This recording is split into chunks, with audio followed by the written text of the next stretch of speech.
Hey guys, today we're looking at the Trilogy, McGregor versus Poirier, number 3. We're going to go back to fight number 1, talk about what McGregor did right. Look at fight number 2, talk about what Poirier did correct. And then look at fight number 3, the up-and-coming thing, and talk about what each fighter should be doing to win. What tactics will serve them best, what strengths and weaknesses each fighter has. We're going to talk about a number of things in regards to this Trilogy fight.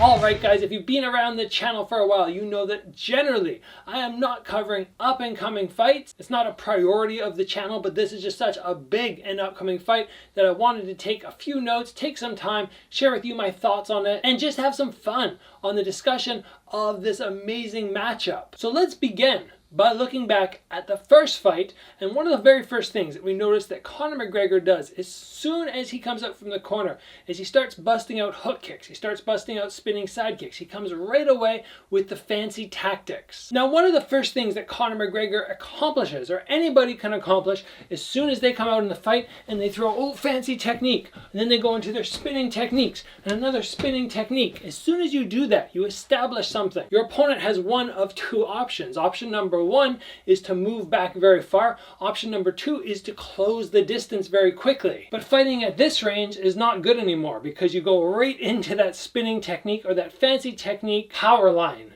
Basically, you're just coming right into the power source. So in this instance, right away, McGregor establishes that distance is going to be a good thing for Poirier. Poirier is okay with stepping back and taking a moment, which right away plays into McGregor's overall game plan, his overall strategy and style. Basically a very good distance for him to be back here as opposed to in here, or as opposed to having Poirier shooting for a takedown. Very good early tactics from Conor McGregor. Now, something else Conor did very, very well in the first fight is moving back very quickly. Every time Poirier makes a move forward, Conor's very good at exiting. You know, he's out here, he's standing his ground, he has his head up nice and high. It's something that it's crazy he can get away with that. His head up, his other hand are ready to go, and as soon as there's movement, he can push back. His pushback allows him to sometimes completely move out of range, sometimes small movement back, so he can get his counter shot off. Both of these are early strategies that Conor should be trying to implement in his third fight. Make sure he's using distance, maintaining that distance, and he's throwing those kicks, those fancy techniques early on to make Poirier either come forward aggressively and make a mistake, walk into a big punch, or to give Conor lots of room, which is what Conor wants anyway. And a nice way for Conor to implement that, aside from the kicks, which are very karate style, is move karate style as well. Instead of staying flat-footed and fairly stationary, he'd probably be better off just getting a little bit of a spring, a little bit of that forward and back spring, so that when he wants to move backwards, he's very quick on his feet. As soon as the heel makes contact with the ground, you're slower. Hopefully we'll see a little bit more movement, a little bit more mobility from Conor McGregor in the Trilogy fight. Now, because Conor came out in the first fight and finished Poirier very quickly, a lot of people go, oh, you know what, he dominated. It was an easy fight for him. But it wasn't. He happened to catch him. But if we look in detail at all the moments of that first, whatever it was, 2 minutes or something, very short, but he took a decent amount of low kicks, which was a problem for him in the second fight. He took a lot of calf kicks, but in the first fight, it wasn't like it never happened. It was happening. He just happened to catch Poirier and knocked him down. But I'd say even in that first, 2 minutes, it was far from an easy fight. Poirier was still putting up a very, very good fight. And to discount him from winning in the second fight, in my opinion, was very, very foolish. Now, when we move into the second fight, one of the first things that Poirier has fairly good success with is getting Conor McGregor up against the wall, up against the cage. And Conor's able to spin a couple times, but he's not able to exit very well. And one of the possibilities for that, I've experienced this in MMA as well. I had somebody had me against the cage. They were smothering me there. When I spun around and I had them now against the cage, I couldn't get one of my arms free. And I couldn't really create the space because my arms were already fatigued to get back to striking distance. So maybe that's something Conor had trouble with. Either way, Poirier should be trying to initiate those early tactics of tiring McGregor out, keeping him against the cage very early in the fight. Now, anybody who's watched Conor before knows he's very good at baiting people. He'll drop his head slightly forward, he'll have his other hand ready, and when somebody throws, he's back and then he's on his counter shot. He's just kind of there, whatever, or maybe his hands are up here, but he leans very far forward. It's 1-2.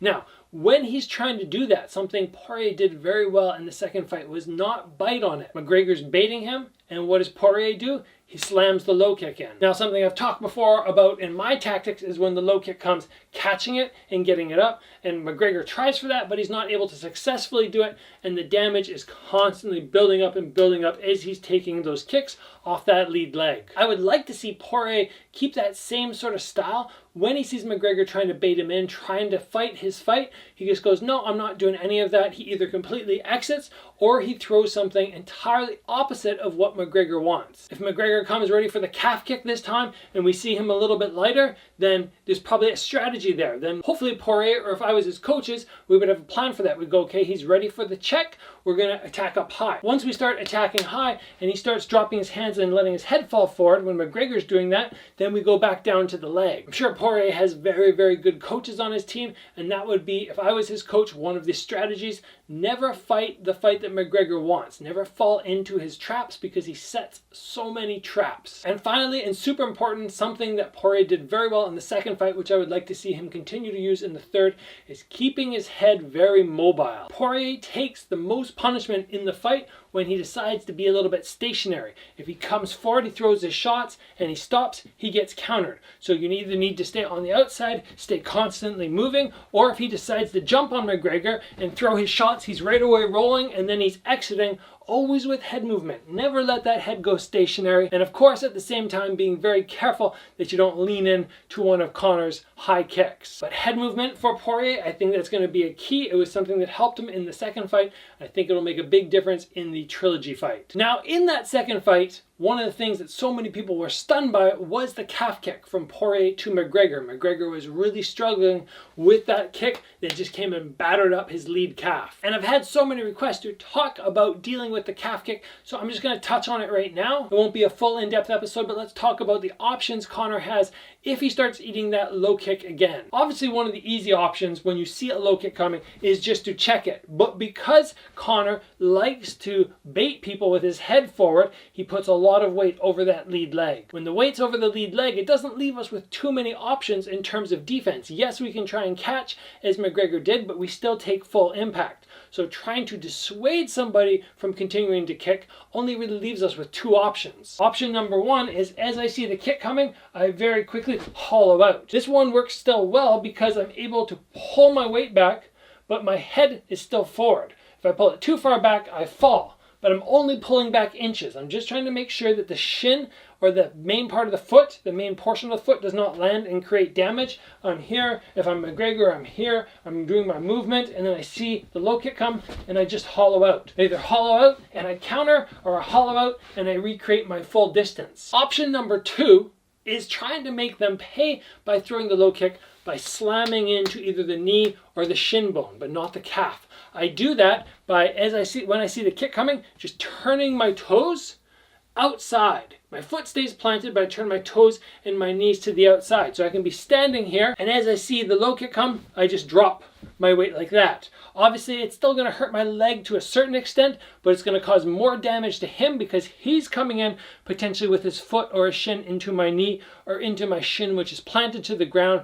This is when shin breaks happen. This is the time where normally, if I was throwing a kick and I saw somebody do that, I would start pulling it back and make sure it's not a full impact kick. So McGregor has two options, in my opinion. Number one, evade. Number two, drop the weight almost entirely on the lead leg. Well, not entirely, maybe 70% here, and just turn that knee slightly outwards so the impact of the low kick or the calf kick is so unpleasant that Poirier does not want to throw it again. Now, let's talk about how I see this fight playing out, who I see the victor as. And this is such a tough call because the main thing I notice when I look back, fight number one, yes, Conor McGregor won quickly. Was it an easy victory? No, I wouldn't say it was. It wasn't like he came out and dominated and he didn't get hit. He landed a good shot, it put Poirier down, but he still had to work hard and he still had challenges. In fight number two, okay, Poirier came out, he battered that leg. Was it an easy win? Absolutely not. Conor had many, many good moments. Moments that, just like that, the fight could have completely turned and McGregor could have got that win. So I don't think Either way, I have too much faith in giving you guys a prediction about who's going to win. The main thing that I will judge the winner on is who has the will to win. Who's going to come in and, take a little bit of damage and go, I want the win so bad that I'm pushing through the pain. This is the difference, very often, in my opinion, when fighters get to a certain level and they go, I don't really have that will to win anymore. It could be they've accomplished everything they wanted to. It could be they're just super rich and they just don't really care. Maybe they've lost their love of competition. Who knows? But I feel like in this fight, if either fighter comes in with the wrong mindset, it's going to cost them the fight. McGregor comes in, he's like, I just sold my whiskey company. I'm worth over $100 million. I don't really need this one. This is just for some extra money. I think it's going to hurt him. If Poirier comes in and goes, okay, you know what? I just won that last fight. My name's big right now. I'm a star. Either way, doesn't matter win or lose, I'm going to end up walking out of here. I'll take care of my family for the rest of their life. I don't even have to work if I don't want. That's his mindset. Big mistake. Possible loss. But I don't think either of these fighters will come in like that. I think it'll be both guys really want to win. It'll be who has the will to win more. I think we have very even skill levels here, very different skill sets. McGregor's striking style is so on point, but Poirier is just such a rough and tumble guy. He's going to be in his face. He has so many strengths that are different than McGregor's. So I don't give either fighter a massive edge, except for the fact I want to see who has that will that night to push the extra bit, to take some pain, and to continue into maybe round 2, 3, and get the win there. Unless there's a quick knockout in the first round, which with these guys' power, there definitely could be. But I just see this one being entirely down to willpower. But that's just my opinion, guys. What do you think? Let me know in the comments below. Who gets the victory in this upcoming trilogy match? I'm definitely going to go through, scroll through all the comments, see what percentage I'll have McGregor, see what percentage have Poirier. Like I said, I just really don't know. I would not bet money on this. If somebody put a gun to my head, I'd be going, I don't know, flip a coin. I mean, after all the times I've doubted McGregor, doubted that he would get a win, and then he comes and wins, it seems almost foolish to doubt him at this point, especially hopefully there's a fire lit under him and he really wants to get a win back against this guy. But I will not discount Dustin Poirier. He is a super tough competitor. He has proved that time and time and time again. I'm just looking forward to the fight. I hope you guys are too. I hope you enjoyed this little breakdown of the fight, the way I see it playing out, the keys to victory, and what happened in the previous fights. If you did, give it a like. If you have not already, guys, get subscribed, join the channel. Train hard, guys. I'll see you back here soon for another video.